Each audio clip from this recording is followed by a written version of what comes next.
سوچو تو ذرا، اتنی ساری ویڈیو کے درمیان تمہارے سامنے یہی ویڈیو کیوں آئی؟ یہ تمہارا فیصلہ نہیں، یہ رب کا اشارہ ہے۔ اللہ جب اپنے بندے سے بات کرنا چاہتا ہے تو اسے ایسے پیغام بھیجتا ہے۔ یہ لمحہ جو چل رہا ہے یہ معمولی نہیں ہے، ہو سکتا ہے یہی لمحہ تمہاری دعا کا جواب ہو۔ میرے بھائی، میرے دوست، تم جو یہ ویڈیو دیکھ رہے ہو، شاید تمہارے دل پر اتنا بوجھ ہے کہ سانس لینا بھی مشکل لگ رہا ہے۔ تم سوچتے ہو کہ زندگی کے مسائل ختم کیوں نہیں ہوتے؟ کبھی مالی پریشانیاں، کبھی رشتوں کے دکھ، کبھی دل کا خالی پن، اور کبھی یہ احساس ہونا کہ کوئی میری بات سمجھتا ہی نہیں۔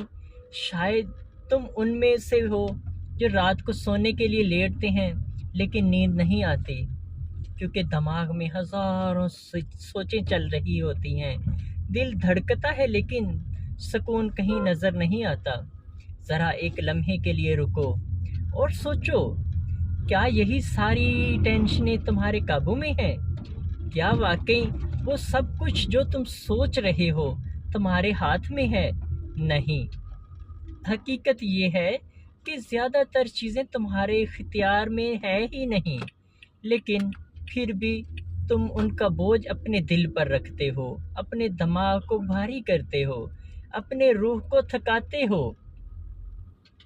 یہی وہ مقام ہے جہاں شیطان تمہیں اور الجھاتا ہے۔ وہ تمہارے کان میں سرگوشی کرتا ہے کہ دیکھا، تمہارے مسئلے ختم ہی نہیں ہوتے، کبھی خوش نہیں رہ سکتے، اللہ نے تمہیں چھوڑ دیا ہے۔ لیکن حقیقت اس کے بالکل برعکس ہے۔ اللہ کبھی اپنے بندے کو اکیلا نہیں چھوڑتا۔ تمہاری ہر آنسو، ہر آہٹ اللہ تک پہنچتی ہے۔ میرے دوست، یہ جو تم ٹینشن لے رہی ہو نا، یہ تمہیں اندر سے کھوکھلا کر رہی ہے، یہ تمہاری طاقت چھین رہی ہے۔ لیکن یاد رکھو، تمہارا رب تمہاری برداشت سے زیادہ بوجھ تم پر کبھی نہیں ڈالتا۔ قرآن مجید میں صاف فرمایا گیا ہے کہ اللہ تعالیٰ کسی جان پر اس کی طاقت سے زیادہ بوجھ کبھی نہیں ڈالتا۔ تو پھر کیوں سمجھتے ہو کہ تم اکیلے ہو؟ تم کیوں یہ سوچتے ہو کہ کوئی راستہ نہیں ہے؟